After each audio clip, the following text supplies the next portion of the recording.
Assalamualaikum warahmatullahi wabarakatuh. Halo semuanya, perkenalkan kami dari mahasiswa Universitas Nahdlatul Ulama Yogyakarta. Di video kali ini, kami ingin memenuhi tugas dari dosen kami, mata kuliah perkembangan peserta didik, Ibu Aziatul Alif Safriza, untuk menjelaskan tentang tahap pertumbuhan dan perkembangan pada anak. Kami dari kelompok 9, di sini ada saya sendiri, Siti Maisaro dengan NIM 20 222 1123. Ada Masya Ahmad Syakir Sopian dengan NIM 20 222 1143. Ada Mbak Vidya Amina dengan NIM 20 222 1134. Dan ada Mbak Lulu Hildayanti Aziza dengan NIM 20 222 1112. Langsung aja yuk kita bahas materi tahapan pertumbuhan dan perkembangan pada anak. Pengertian pertumbuhan dan perkembangan. Pertumbuhan adalah bertambahnya ukuran fisik atau anatomi dan struktur tubuh dalam arti sebagian atau seluruhnya karena pertambahan jumlah ukuran sel tubuh. Sedangkan perkembangan adalah bertambahnya kemampuan dan struktur atau fungsi lebih kompleks dan pola yang teratur dapat diperkirakan dan diramalkan sebagai hasil dari proses diferensial sel, jaringan tubuh, organ-organ, dan sistemnya yang terorganisir. Prinsip tumbuh kembang, suatu proses yang terus-menerus sejak dalam kandungan hingga dewasa. Tumbuh kembang setiap anak pada umumnya sama, namun memiliki kecepatan yang berbeda-beda. Seluruh anggota tubuh mengalami tumbuh kembang. Perbedaan pertumbuhan dan perkembangan. Pertumbuhan dan perkembangan adalah dua istilah yang sangat berbeda. Perbedaan pertumbuhan dan perkembangan bisa dilihat dari beberapa aspek, seperti pengaruh dan bentuknya.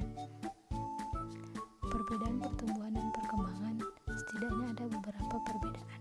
Yang pertama, pertumbuhan dapat terhenti, perkembangan berlangsung seumur hidup. Pertumbuhan individu dapat terhenti saat mencapai usia matang, misalnya pertumbuhan tulang atau tinggi badan akan selesai di usia akhir.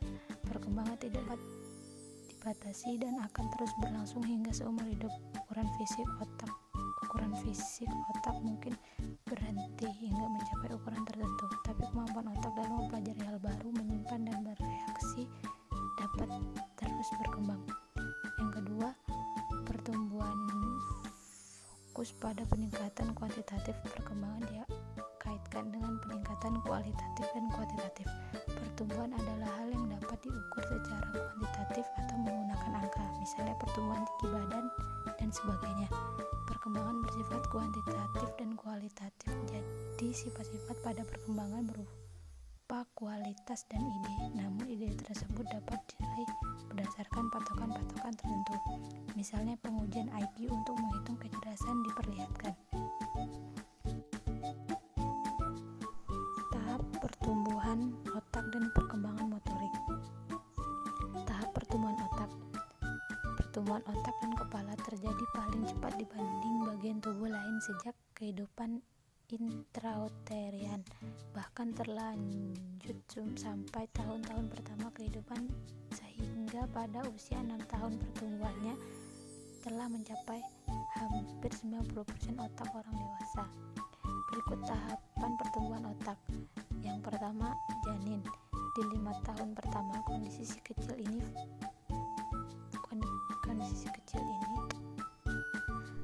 di 5 tahun pertama kehidupan si kecil, fase perkembangan otaknya terbagi atas 2 tahap. Yang pertama 0 sampai 10 bulan. Yang kedua lahir sampai 6 tahun. Kemudian usia sekolah. Proses perkembangan otak di usia sekolah terus berlangsung dan sebenarnya merupakan bagian dari proses perkembangan hingga dewasa. Pada tahap ini, bagian yang paling terakhir mencapai kematangan adalah prefrontal cortex. Bagian otak ini berfungsi mengendalikan gerakan-gerakan dan pengambilan keputusan. Yang kedua, tahap perkembangan motorik. Perkembangan fisik berlangsung secara teratur, tidak secara acak. Perkembangan bayi ditandai dengan adanya perubahan dari aktivitas yang tidak terkendali menjadi terkendali. Secara umum ada 3 tahap perkembangan keterampilan motorik. Yang pertama, tahap kognitif. Pada tahap ini, anak berusaha memahami keterampilan motorik serta apa saja yang dibutuhkan untuk melakukan suatu gerakan tertentu. Yang kedua, tahap asosiatif. Pada tahap ini anak banyak belajar dan mencoba-coba cara meralat olahan pada penampilan atau gerakan yang dikoreksi agar tidak melakukan kesalahan kembali. Yang ketiga, tahap autonomos. Pada tahap ini gerakan yang ditampilkan akan merupakan respon yang lebih efisien dengan sedikit kesalahan. Baik, yang selanjutnya tahapan tumbuh kembang pada anak. Tahapan yang pertama ada tahap prenatal. Tahap prenatal dibagi menjadi dua, yaitu masa embrio dan masa janin. Masa embrio dimulai sejak konsepsi hingga kehamilan 8 minggu. Yang kedua, masa janin atau fetus dimulai sejak kehamilan 9 minggu sampai kelahiran. Masa fetus dibagi lagi menjadi dua, yaitu fetus dini dan fetus lanjut.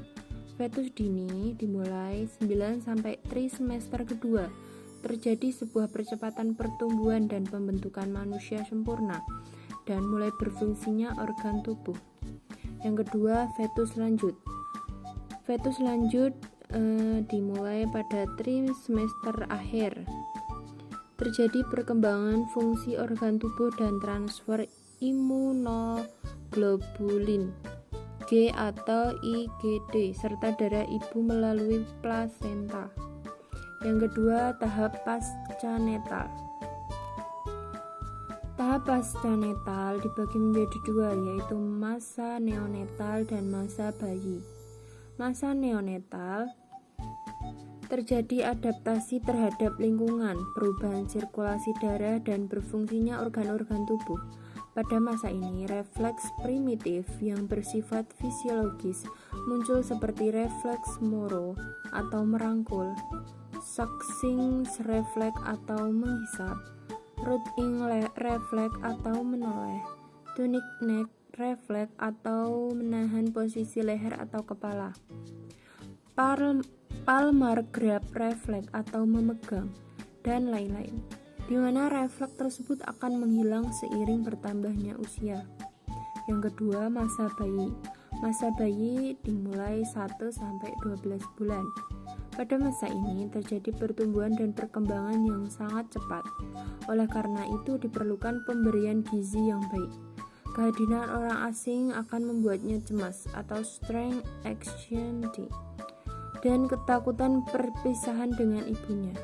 Menurut teori psikoseksual atau Sigmund Freud, pada masa ini anak masuk dalam fase oral di mana segala yang dipegang cenderung dimasukkan ke dalam mulut. Yang selanjutnya yaitu pada masa prasekolah. Pada masa prasekolah dibagi menjadi dua, yaitu prasekolah awal dan prasekolah akhir. Prasekolah awal atau sama dengan masa batita atau balita dimulai 1 sampai 3 tahun. Pada masa ini, pertumbuhan fisik anak relatif lebih lambat, namun perkembangan motorik sangat cepat.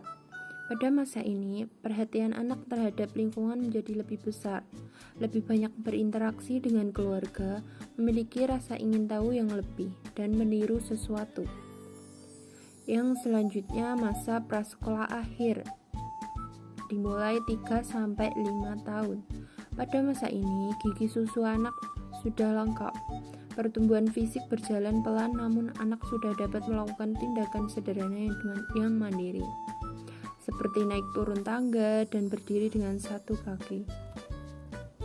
Perkembangan terjadi secara bertahap. Tahapan yang telah dilalui tidak dapat diulang kembali. Tahapan perkembangan berlangsung secara berurutan. Tahapan selanjutnya yaitu masa sekolah atau masa prapubertas. Pada wanita dimulai 6 sampai 10 tahun. Untuk laki-laki 12 sampai 12 tahun. Sama juga dengan masa adolescensi atau masa remaja. Untuk wanita 10 sampai 18 tahun, untuk laki-laki sama dengan masa sekolah tadi, 12 sampai 20 tahun. Faktor-faktor pertumbuhan dan perkembangan anak. Untuk yang pertama adalah faktor pertumbuhan. Banyak faktor yang bisa mempengaruhi pertumbuhan anak. Pertumbuhan fisik seorang anak dipengaruhi oleh dua faktor dominan, yaitu lingkungan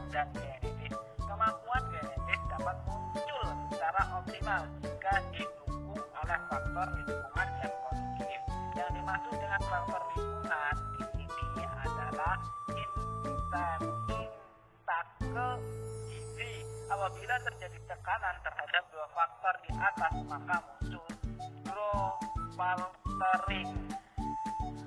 Dan yang kedua adalah faktor mempengaruhi perkembangan. Banyak faktor-faktor yang mempengaruhi perkembangan anak. Faktor-faktor yang mempengaruhi perkembangan anak dapat dikelompokkan menjadi dua faktor internal dan faktor eksternal.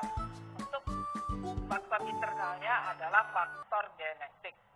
Pengaruh faktor genetik bersifat heredokonstitusional, yang artinya bahwa bentuk untuk konstitusi seseorang ditentukan oleh faktor keturunan. Faktor genetik akan dipengaruhi pada kecepatan pertumbuhan, kematangan tulang, gizi, alat seksual, dan saraf. Yang kedua adalah pengaruh hormon. Pengaruh hormon sudah terjadi sejak masa pranatal, yaitu saat dijanin berumur 4 bulan. Pada saat itu terjadi pertumbuhan yang Nah, itu tadi penjelasan tentang tahapan pertumbuhan dan perkembangan pada anak. Kira-kira teman-teman masih ada yang bingung nggak? Kalau teman-teman masih ada yang bingung, bisa tinggalin pertanyaan di kolom komentar ya. Dan jangan lupa juga like and subscribe biar nggak ketinggalan video-video selanjutnya. Sekian penjelasan dari kelompok 9. Terima kasih semuanya yang udah nonton video ini. See you on next video. Wassalamualaikum warahmatullahi wabarakatuh.